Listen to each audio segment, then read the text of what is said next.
देवी प्रपन्नार्ति हरे प्रसीद प्रसीद मातर जगतो अखिलस्य प्रसीद विश्वेश्वरी पाहि विश्वम् स्वविश्वरी देवी चराचरस्य आधारभूता जगतस्त्वमेका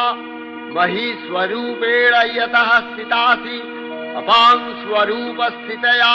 तवैतदप्यायते कृष्णम् अलङ्घ्य वीर्ये वैष्णवी शक्तिरनन्तवीर्या विश्वस्य बीजं परमासि माया